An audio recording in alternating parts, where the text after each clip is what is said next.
You're retired and you're on a fixed budget and you're thinking about making a big one-time purchase. The question in the back of your mind is, am I going to regret this?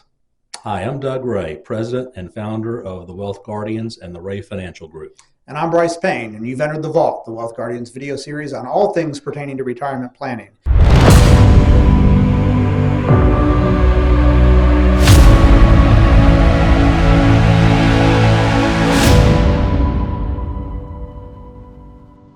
In this episode, we're going to cover big purchases that retirees almost always regret. Whether it's a car, a home, travel, we're going to cover it all. Don't forget to hit those like and subscribe buttons that you see below there if you're so inclined to catch future episodes. Okay, Doug, let's go ahead and get to it here. Probably the most common large expense that somebody going into retirement or in retirement debates on whether or not they should get for themselves is the big luxury car. Yeah, I know. I get it. You've scrimped all your life saving for the day you're going to retire. And, hey, this is a reward. I'm retired. I want to get that Mercedes or that BMW. The Tesla, whatever it might be. Whatever. Look, I had my love affair with Mercedes too. But I'll tell you what I found out about them. And don't get me wrong. They're great cars. Still love them to death. But here's what you're going to face as a retiree on a fixed budget. They burn premium gas, I don't know why, but they do. And have you checked the price of premium gas lately? Here's the other caveat. Generally, they cost more to insure because they're more valuable. The other thing you got to think about is maintenance. Maintenance on these high-value European cars are not cheap. Not like what the Honda or the Toyota you might have had for Exactly. a good chunk of your life is going to be like. Exactly. So yeah, most folks that have retired and have bought that big expensive luxury car at some point do regret that decision. Well, I guess it would come down to how much time you're going to be spending in your car. Got to think about that. You might not be in your car as much as you were working and traveling every day to and from work. So you might not be in it as much.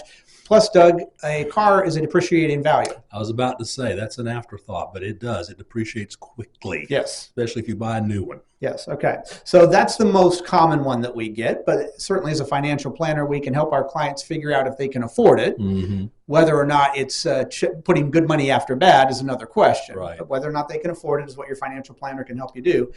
Let's go on to the second one. If you're not going to buy a big car or a luxury car, you might be thinking about upgrading that house in retirement. Some people do that. Okay. They think, okay, we've been in this house 30 years, so maybe we want to buy something bigger and better down at the beach. Or more luxurious, right? More luxurious. Better location. Yeah. Why would that be a bad idea? Well, Why do people regret that? It kind of runs the same theme as the expensive car. I mean, you're getting a bigger house. It's more expensive. Maybe you have to take out a mortgage on it. So, interest rates are higher now. The upkeep's going to be higher. It's going to be higher to heat and cool that house. There's a lot of things to think about by buying a bigger house. And just think about this. There's only the two of you, right? So bigger's not always better. Bigger's not always better. Now, yeah, maybe the grandkids come in every once in a while, but, it's just the two of you. Location might be a more important factor than size. Yeah.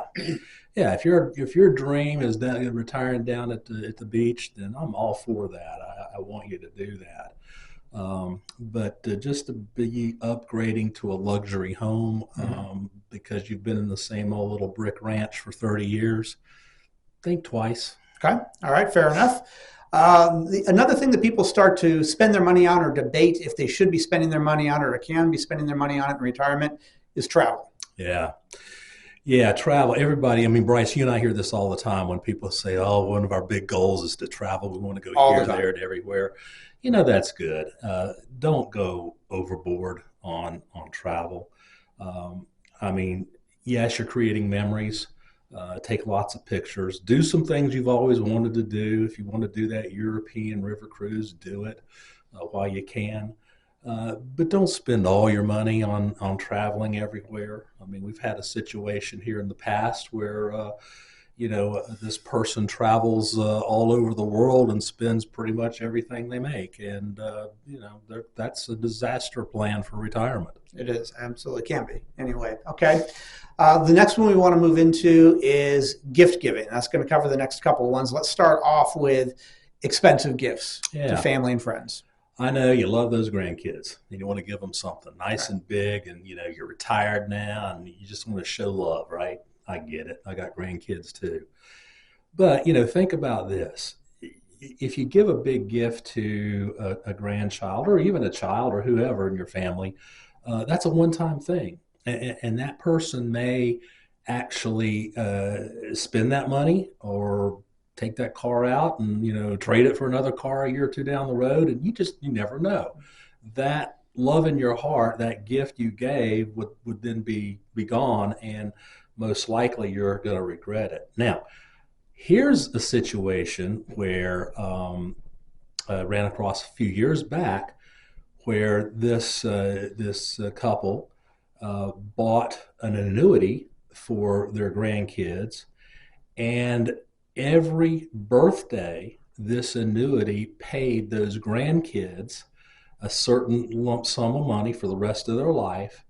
And the grandparents had it set up so that when they got the check, the insurance company wrote on there, "With love from Grandma and Grandpa." So now that is something those kids are going to get for the rest of their life, and they'll remember their Grandma and Grandpa. Well, that's cool. Yeah. Okay.